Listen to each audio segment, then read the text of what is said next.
Hello, I'm John Reisman, and this is Centrist News and Perspectives, where we focus on evidence, reason, and logic. I want to talk about trusted sources, because I've heard this phrase so many times. People say, I have trusted sources that I trust. I've heard it from people in Europe, I've heard it from people in America, I've heard it from people everywhere. There's a problem with that, because if you look at the psychological makeup of the average human being, we're wrong 90% of the time. So when we trust trusted sources, 90% of the time, we are likely or possibly wrong. That means we have to be a lot more careful. There are maps. In fact, I'll show you a graph here. You can see that different media groups are either extremely biased, one side or the other, and some are more trusted. And the ones that are trusted in the middle, mostly AP and Reuters are the safest thing you can look at. But there's a circle up there where you can look at these sources and say, all right, they're mostly trusted. Do media sources make mistakes? Yes. But really honest ones go ahead and admit it and say, hey, we made that mistake. The ones that are on the extreme, left and right, of this center, these ones don't admit mistakes. If they do, it's extremely rare. But they are also known to be extremely biased. So trusted sources is a very dangerous idea. I had, for example, a relative of mine. He said, because I asked him, I said, where do you get your information? Because he kept saying he had his sources. And he wouldn't tell me for a long time. Finally, he did. And it was Glenn Beck. And I thought, wow, that's weird, because Glenn is known to be not a trusted source. He has an extreme bias. The way he presents information is laced inside that bias, but he presents it as if it's true. And every trusted source does that. I had another friend actually in Europe said he had a trusted source, and this was talking about climate change, and he said he didn't think climate change was really a big deal because this trusted source said it wasn't a big deal.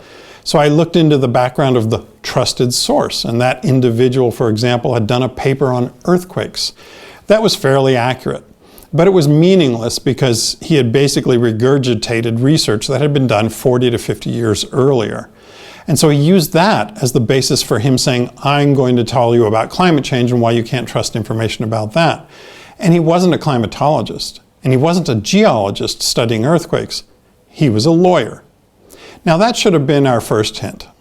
If you say, if a lawyer, because I've seen lawyers do this before. There was a lawyer early 2000s. that said with an opinion poll online, hey, look, you prove to me that climate change is human caused and I'll give you money. And he charged people, I think it was $10 to try. Now that's interesting, because if he's charging people $10 and who's the judge of this? Well, if you read the fine print, he's the judge. Well, again, he's a lawyer. Now he put it in the contract that if you put this $10 to him, he gets to keep it because he's the judge of climate change. He's not a climate scientist. He knows nothing about the molecular physics. He knows nothing about climatic function over centuries, millennia, the physics involved. He's just a lawyer saying, I get to be the judge, give me money, prove me wrong. And he keeps all the money because he's the judge. As long as he says that it isn't human caused, he gets to keep all the money. Don't trust trusted sources like that. Look at the ones where you have a track record of highly accurate, careful information being presented.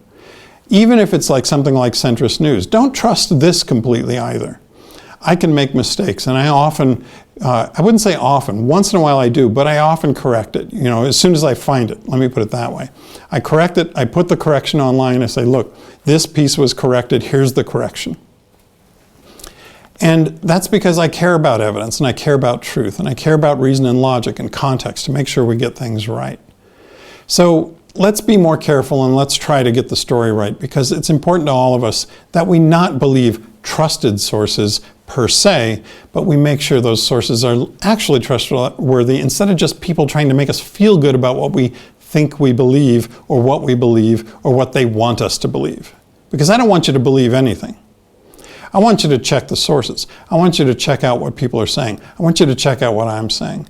And I'm John Reisman, and this is Centrist News and Perspectives.